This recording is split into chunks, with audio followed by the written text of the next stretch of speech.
गुरु प्यारी साध संगत जी, बड़े प्यार से कहिए जी, धन निरंकार जी। आशा करते हैं कि आप सभी संत महापुरुष सतगुरु माता जी के आशीर्वाद से जहाँ भी होंगे सेवा सिमरन और सत्संग करते हुए खुश होंगे, स्वस्थ होंगे, मस्त होंगे, प्रसन्न होंगे। साध संगत जी, आज के टॉपिक का नाम है संत हमेशा मोह माया के प्रभाव से दूर रहते हैं।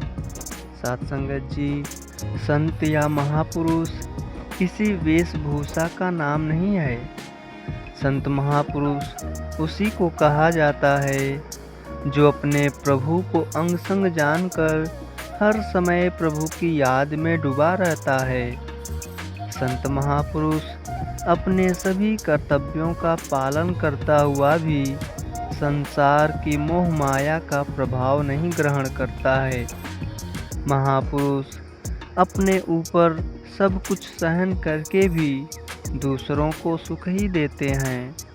जैसे सद्गुरु बाबा हरदेव जी अपने विचारों में अक्सर कहा करते थे कि चंदन के पेड़ पर भले ही कितने सांप लिपट जाएं, या हम उसे किसी तेज कटार या कुल्हाड़ी से काटें, तब भी वह हमेशा ही अपनी महक प्रदान करता है। इसी प्रकार से गुरुमुख का स्वभाव ही यह बन जाता है कि वह सदैव सबका भला ही मांगता है, सबका भला ही करता है। साध संगत जी, हमें संगत को बढ़ाने वाला काम करना है, सबका सखा बनना है। बाबा अवतार सिंह जी ने एक बार संगतों से पूछा कि आपका सबसे बड़ा सखा और सबसे बड़ा दुश्मन कौन है? तो एक संत ने कहा कि जो हमारे सुख दुख में काम आए, मीठी मीठी बातें करें, वही हमारा सखा है। इसी प्रकार और भी कई लोगों ने अपनी अपनी बातें कही। साध संगत जी, तब बाबा जी ने कहा कि जो आपको साध संगत के साथ जोड़ता है, साध संगत पर आपका निश्चय दृढ़ बनाता है, वही आपका सबसे बड़ा मित्र है। और सबसे बड़ा दुश्मन वह है जो आपको साध संगत से दूर करता है। साध संगत से दूर करने का भाव यह नहीं है कि कोई आपको कह देगा कि तुम साध संगत से दूर हट जाओ, गुरु से दूर हट जाओ। वह तो हम जाने अनजाने में ही महापुरुषों संतों के बीच बैठकर कुछ ऐसी बातें कर जाते हैं कि उसे विवश होना पड़ता है कि वह साध संगत से दूर हो जाए। इसीलिए हमने खुद सोचना है कि हम सखा वाली बात कर रहे हैं या दुश्मन वाली। साध संगत जी, संत या महापुरुष किसी वेशभूषा का नाम नहीं है। संत महापुरुष उसी को कहा जाता है जो अपने प्रभु को अंग संग जानकर हर समय प्रभु की याद में डूबा रहता है। संत महापुरुष अपने सभी कर्तव्यों का पालन करता हुआ भी संसार की मोह माया का प्रभाव नहीं करता है। साध संगत जी, प्रसिद्ध विचारक, चिंतक एवं कर्मयोगी संत रूपलाल जी अपने सतगुरु के अनन्य एवं समर्पित भक्त थे। उन्होंने जीवन भर संत निरंकारी मिशन के सत्य, अहिंसा, प्रेम, नम्रता, सहनशीलता और विशालता के सिद्धांतों का प्रचार प्रसार किया। साध संगत जी, संत रूपलाल जी की मधुर वाणी मानव मात्र के हृदय को आत्मिक शांति प्रदान करती थी। सहज, सरल व सादा जीवन उनके व्यक्तित्व की विशेषता थी। साध संगत जी, संत रूपलाल जी का जन्म पाकिस्तान के सिंध प्रांत में सक्खर जिले के कोटदाड़ावान गांव में 10 अक्टूबर 1921 को हुआ था। बचपन में ही आपके सिर से मां का साया उठ गया, अतः पालन पोषण पिताजी ने किया। प्रभु प्राप्ति की अभिलाषा आप में प्रारंभ से ही था। सन 1947 में देश विभाजन के बाद सपरिवार आप जी भारत आ गए और राजस्थान के भरतपुर शहर में पहुँचे। कुछ समय के बाद आपने बूंदी में अपना निवास बनाया। परिवार का भरण पोषण करने के लिए किराने की दुकान खोली और आजीविका कमाने लगे। सत्संगत जी, वक्त गुजरता गया और आप जी में परमात्मा की प्रभु की इच्छा प्रबल होती गई। इसी दौरान युग पुरुष बाबा अवतार सिंह जी के संपर्क में आए और उन्हीं से ब्रह्म ज्ञान की प्राप्ति आप जी को प्राप्त हुई। आपकी प्रभु भक्ति से प्रभावित होकर सद्गुरु ने आपको औरों को भी ब्रह्म ज्ञान प्रदान करने एवं सत्य को प्रसारित करने की जिम्मेदारी सौंपी। सत्संगत जी, संत रूपलाल जी के प्रेरणादायी प्रवचनों का जनमानस पर बहुत ही गहरा प्रभाव पड़ा। फलस्वरूप भारत के कोने कोने से आपको भेजने की गुजारिश की जाने लगी।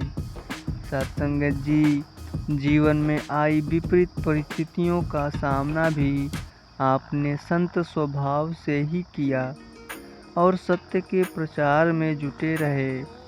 आपने देश में स्थान स्थान पर जाकर सत्य और शांति का प्रचार करके लोगों के दिलों को ठंडक प्रदान की और कोल्ड स्टोर के नाम से विख्यात हो गए।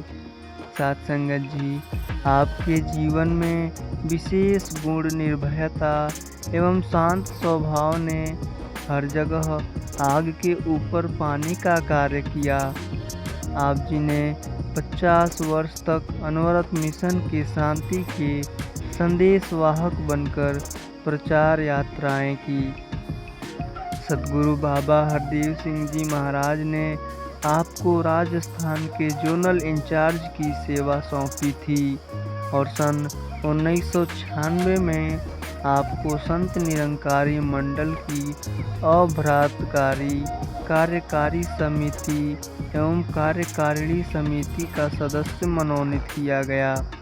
निरंतर प्रचार यात्राएं करने की वजह से शरीर में शिथिलता आ गई, किंतु आपने परोपकार करना जारी रखा। 24 नवंबर 1998 को आपको अस्पताल में उपचार हेतु दाखिल करना पड़ा।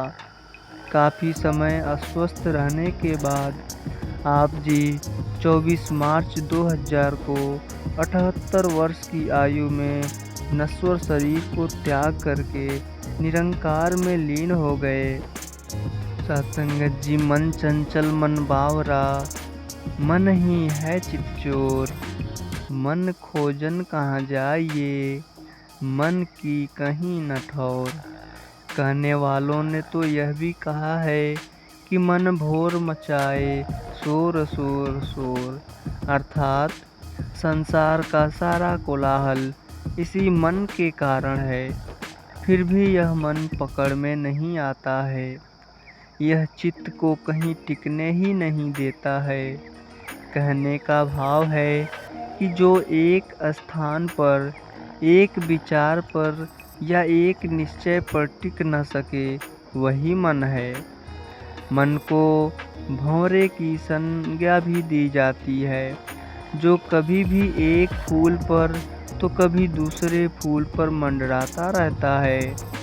अनंत इच्छाएं और कामनाएं मन में उपजती रहती हैं। परिणाम स्वरूप मानव दिन रात कोल्हू के बैल की मानिंद चलता रहता है और जीवन ऐसे ही खप जाता है। सत्संगत जी, जहाँ न पहुँचे रवि वहाँ पहुँचे कवि, यह उक्ति कवि के मन के लिए है। कवि कल्पना लोक में विचरण करता है और नए नए भाव लाकर मन को मोहित करने वाली रचना बना डालता है।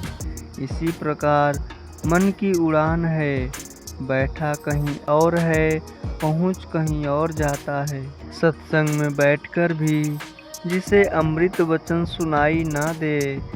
उनसे यदि पूछा जाए तो यही जवाब मिलता है कि मन कहीं और था।